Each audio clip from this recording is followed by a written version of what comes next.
안녕하세요. 안녕하십니까. 네, 저는 수경입니다. 저는 석주 안병목입니다.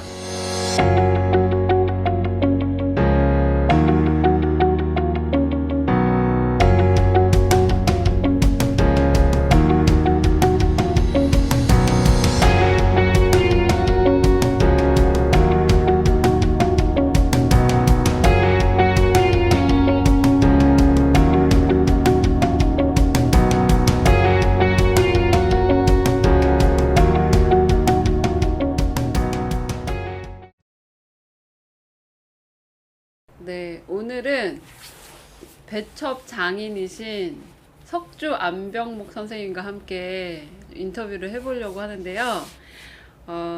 이제 궁금한 거를 제가 좀 적어왔어요. 네. 그냥 이제 사람들이 배첩이 뭔지 모를 것 같아요. 네. 그래서 제가 조금 정리를 했는데, 그러니까 배첩의 개념에 대해서 제가 살짝 설명을 드리면은 서화, 족자, 병풍 이런 것들을 이제 만드는 거를 이제 배첩이라고 제가 하는 걸로 알고 있어요. 배첩에서는 이제 네네. 만든다보다는 네네. 서화나 그림에 네네. 이제 요즘 말로 하면 옷을 입히는 건데 네. 그걸 장정을 한다. 장정. 장정을 한다 그러면은 책을 장정한다. 네. 또 족자라든지 네.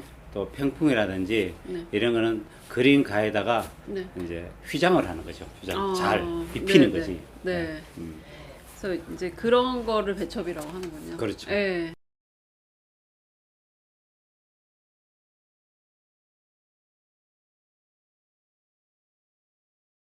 배첩을 하는 사람을 배첩장이라고 한다고 하더라고요. 예, 옛날서부터 네네. 우리 이제 배첩장이라고 네. 그 궁중에서 이제 그림을 그리면은 네. 도화서에서 그림을 그리면 항상 배첩장이 네네. 따라가서 네. 그거를 배첩을 하지 않으면 네네. 보존이 안 되잖아요. 맞아요. 네.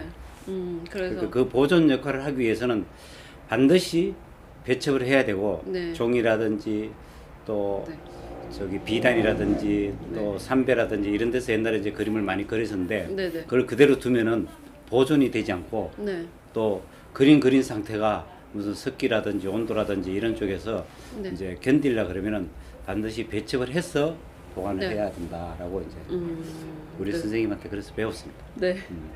그러면은 이제 안병목 선생님은 이제 저희 국가에서 이제 공인 자격증도 받으시고 그래서 이제 계속 장인으로서 이렇게 활동하고 계시잖아요. 근데 저는 이제 저도 한국화 전공이다 보니까 배접에 대한 거는 되게 많이 들어봤는데 배첩이라고 하니까 좀 생소하더라고요. 그래서 배접이라는 말도 틀린 말은 아닌데 네네. 배접이라는 거는 네네. 일단 뭐를 갖다가 접한다, 네네. 이제 짝을 친다 네. 그런 뜻인데 네. 배접이라는 말은 일본 말이고 아. 일본에서 옛날에 이제 우리나라에서 배첩이 넘어가서 네. 일본 쪽에서는 이제 순수하게 한문 그대로 받아서 배접, 네네. 우리나라에서 이제 배첩, 네. 중국에서는 장항 이제 이런 식으로 아. 각자 이제 그 같은 용어 갖고 네, 같은 다르게. 행동 갖고 이제 다른 용어로 하는데 근본적으로는 같은 말인데 네. 속 내용을 들여다 보면은 네. 미세한 차이가 많이 있어요. 네, 거기서. 그러니까 제가 알기로는 배접이라고 하면은 종이를 이제 덧대어 가지고 입힌다. 그리고 약간 이제 구겨진 종이를 이제 포치는 하나의 방법으로서 그 정도만 생각을 하거든요. 근데 이제 그런 포괄적으로 예, 포괄적으로는 그게 맞아요. 예, 배접이라는 거는 예. 그리고 거기다가 이제 뭐 예를 들어서 옛날에 각 가가호의 문중에 네, 그 네. 족보라든지 네. 이런 것 같은 거는 이제 배첩이 맞는 거지. 배첩. 아, 네, 배첩 장황. 네, 네. 그거는 배접이 아니고 종이를 붙이지 않는 거죠. 종이를 네, 붙이지 네. 않고 어떤 그 내용 화지나 서화지를 보관. 쫙 펴서 네, 네. 편 상태를 그걸 이제 그 장황 꾸미는 거죠. 알겠습니다. 그러면은 이런 배첩 장인의 길을 한 몇 년 동안 걸어오고 계신 거예요? 저는 네. 76년도부터니까 네. 진짜 오래되셨네요. 한 43년 되죠? 와, 네. 근데 되게 오래 하셨잖아요. 엄청 오래 하셨네요.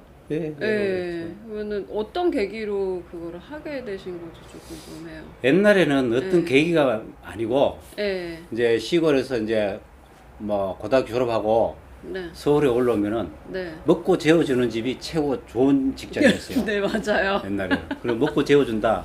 네. 그래도 재워주는 데가 무슨 이렇게 그 온돌방에 재워주는 게 아니고 이런 네. 작업 따위 위에 네. 낮에는 작업하고 저녁에는 이불 까면 자는 데예요. 아, 그게. 예. 그래도 밤은 이제 뭐 음. 예를 들어서 뭐 우리 했던 뭐 주인이라든지 이런 사람이 밥은 이제 갖다 날라주면 밥을 네, 먹는 네. 거고 네. 그런 계기죠. 그러니까 먹고 살기 힘들 때 서울에 올라와갖고 네. 그냥 첫 대면한 게 이 직장이죠. 아, 진짜요? 네. 되게 우연적인 계기로. 그렇죠. 예. 아. 되게 신기하네요. 근데 계속 좀 또 그 일들이 잘 맞으셨으니까는 또 그렇게 계속 해내시는 것 같아요. 초년에는 네네. 일이 맞다 하는 것보다 네. 그냥 이게 살아야 되는구나. 네네. 그렇게 해서 사는 거죠. 네. 군대 가기 전까지는. 먹고 살자. 네. 약간. 그래서 또 군대 갔다 와서 보니까 네. 배운 게 도둑질이라고 이거밖에 할 거 없고. 이제 초년에는 고생을 많이 한 거죠. 아, 그러셨구나. 제가 이제 선생님이랑 친분이 있어서 이제 왔다 갔다 하면서 이야기들을 되게 많이 듣고 저도 이제 그림을 하는 사람이다 보니까 선생님 얘기를 많이 이렇게 하면서 이제 하다 보면은 굉장히 공부도 되게 많이 하시더라고요. 그러면은 막 하나하나 정말 모르는 게 없으세요. 이쪽 분야로는. 그다음에 서화 쪽은 정말 모르는 게 없으실 정도로 하신데. 아, 이제 어떤 분야든지 네. 그 만시간의 법칙은 아시죠? 네, 네, 알죠. 이제 만시간 정도가 보통 한 10년 정도, 그러니까 하루에 4시간씩 계산하면 한 10년 정도 계산하는데 네, 네, 맞습니다. 저는 하루에 한 18시간 계산했고 40년을 있었으니까 네.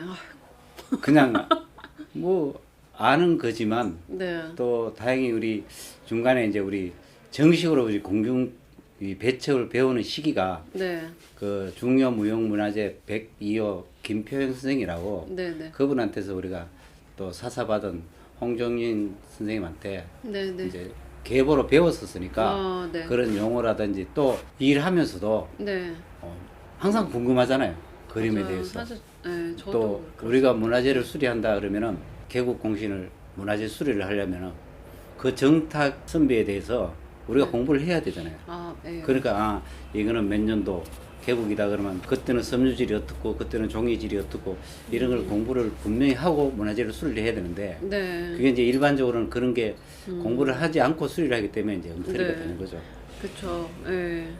그래서 할 때마다 또 공부를 많이 하게 되시군요. 또 최소한도 어떤 문화재든지 이제 수리를 하려면은 네, 네. 그런 기본적인 그 영역을 갖추고 네. 수리를 하면서 그 존경심이 나와서 수리를 해야지 잘 네. 되는 거지. 네. 지금 뒤에 있는 이것도 우리가 태계 이황 선생이 쓰신 주역 경문입니다. 이게 네. 경문인데 이제 이런 경문 같은 것도 이 내용의 네. 뜻을 생각하면서 하면은 이 평풍이 굉장히 잘 됐어요. 네. 이게. 그게 이 일이 잘 돌아가고 잘 되는 일들이 있습니다. 네. 그런데 그것도 그냥 이렇게 표구사듯이 네. 그냥 이렇게 장악하듯이 그냥 배첩하듯이 네. 이렇게 아무 생각 없이 하면은 그것도 되긴 되는데 네. 예. 근데 혼이 안 들어가 있죠. 네. 어떤 일이든지 혼은 분명히 넣어야 됩니다. 네. 그 지금 문화재에 대해서 잠깐 말씀해 주셨는데 청와대도 병풍이 국가적인 행사에도 병풍이 들어가시고 또 뭐 지금 문화재 유지 보수 수리 뭐 이런 것들도 말씀을 하시는데 주로 어떤 일들을 많이 하고 계시는지 좀 궁금해요. 이제 보통 작업할 때는 일반적인 작업을 하고 네네. 네, 청와대 지금 조금 전에 말씀하신 네. 청와대 이제 그런 일도 네. 국가적인 행사 때 예를 들어서 네. 지난번에 같이 남북이 이제 판문점에서 대화를 할 때 네. 그런 행사 같은 데는 그런 거는 이제 작업이 좀 특수하니까 네. 아 이거는 일반적인 사람들이 해서 이게 그 뉘앙스를 못 낼 때 네. 그런 거 같은 거는 이제 뭐 의뢰를 해갖고 네. 이제 저한테 이제 해가 가시고 그러는데 네. 또 청와대 쪽에서도 네. 아 그런 쪽에서 이제 여러 군데서 많이 뭐 견적이라든지 이제 의뢰도 많이 받았겠죠. 네. 받았는데 그 청와대 그 담당 하시는 분들이 그 컨셉에 맞으시니까 네. 하신 거고 네. 네. 또 문화재 수리 같은 거는 이제 우리나라에 현재 그 문화재가 이제 석조 문화재 네. 조금 전에 말씀드린 뭐 목조 문화재 네. 근데 석조 문화재 같은 데는 일제시대부터 했기 때문에 이제 거의 할 거는 거의 다 했어요. 네. 그리고 목조 문화재도 또 현재 살아있는 뭐 극락전이라든지 또 오래된 우리 목조 문화재 같은 것도 거의 수리가 다 돼 있어요. 네. 공정사의 극락전 같은 것도. 네. 근데 지금 이제 제일로 문제가 손을 못 댄 게 그 지류문화재라면 제일 중요한 게 훈민정음이라든지 네. 원본이라든지 직집 우리 필사본이라든지 예, 또 팔만대장이라든지 그렇게 또 각 사찰에 있는 후불탱화라든지 각 사찰에 있는 뭐 그 불경이라든지 이런 종류들이 지금쯤은 이제 보수대가 수리를 해야 되는데 네. 그런 게 이제 지금 정부 예산이라든지 또 그 기술적인 무지로 네. 아직까지 못했는데 지금부터 이제 시작하니까 아. 그런 게 요즘은 이제 제가 뭐 여기 충북대학교 이런 쪽에 가갖고 네네. 지리 쪽에 이제 손을 네네. 좀 대고 있습니다. 그런 이제 보존 네, 보존으로. 나 이제 그런 보수. 네, 그런 걸 이제 뭐 보시려 그러면은 네네. 각 도서관에 가시면 우리가 이제 보수한 거를 보고서 같은 것도 많이 있고. 네, 그런 일들을 네. 이제 하시는군요. 근데 이게 제가 보니까 배첩장들 경우에는 그냥 이제 지류 말씀하셨는데 지류뿐만 아니라 지금 이제 뭐 병풍도 보면은 안에 나무가 들어가잖아요. 네. 그래서 목공 쪽 일까지 거의 막 굉장히 전문적으로 되게 하셔야 되고 그 나무도 잘 아셔야 되는 것 같은데. 네. 네. 그게 이제 옛날에는 네네. 이제 아까 이야기한 같이 이제 먹고 자는 것도 우선인데 네. 그때 그 당시에는 네. 배첩을 공부를 하면은 목공을 다 직접 손으로 했어요. 네네. 요즘은 이제 목공 따로 뭐 배첩 따로 그러는데 옛날에는 네. 그 기계를 대패나 톱이나 그 네. 연장 끌로 갖고 옛날에 구멍을 다 팠었는데 네. 그런 거를 다 해갖고 자기가 네. 다 완성을 해야 돼요. 네. 그런 거를 이제 그래서 요즘은 뭐 표고에서 만약에 주문이 들어오는 것 같으면 목공 따로 뭐 어떻게 배접한 거 따로 그게 아니고 네네. 했기 때문에 그런 걸 할 줄 알고 네네. 또 거기 안에 들어간 내용물로 이제 목재로서는 네. 전통 우리나라에서는 이제 오동나무가 네. 그게 그 습기를 네. 이제 예로 들으면은 옛날에는 이제 딸을 낳으면은 오동나무를 심어갖고 그 오동나무를 크면은 네. 딸이 시집갈 때 네. 그걸 오동나무로 장을 해서 이제 같이 보냈는데 그 이유가 네. 오동나무는 습기를 네. 바깥의 온도하고 그러니까 장롱 안에 있는 온도하고 장롱 바깥에 있는 온도하고가 네. 항상 조절을 해줘요. 음. 그래서 오동나무에 들어가 있는 옷은 절대 곰팡이가 슬지 않아요. 네. 지금 그 증명이 돼 있는 거예요. 그러니까 네. 이제 국립박물관이라든지 각 사찰이나 박물관한테도 보관용으로 오동나무 상자를 만들어요. 네. 그래서 그 이치로 네. 옛날에 평풍을 만들 때는 네. 그 뼈대가 네. 평풍살은 오동나무로 만들고 네. 네. 또 평풍 뼈대 오동나무가 이제 물르니까 뼈대는 우리나라 이제 뭐 금강송이라든지 네. 일반 이제 뭐 춘향목이라든지 우리 자생 나는 그러니까 네. 그 지역에 한국에서, 나는 네. 그 지역에 나는 소나무로 갖고 뼈대를 만들고 그렇게 해서 이제 내려왔으니까 네. 우리 중국, 한국, 일본 네. 문화재 중에 네. 그래도 보존이 지류 문화재 쪽에는 보존이 우리나라가 그리고 잘. 대한민국 땅이 가장 잘 돼 있고 네. 문화재가 가장 많이 남아 있다 그렇게 생각하고 있습니다. 맞아요. 그때 뭐 저희 한번 왔었을 때 같이 이제 선생님이랑 같이 얘기 나눈 것 중에서 좋았던 게 이제 우리가 문화재 복원 같은 거 할 때 이제 일본에다가 많이 의뢰를 했었다고 해요. 근데 이제 사실은 그 지역의 특색에 맞게 사실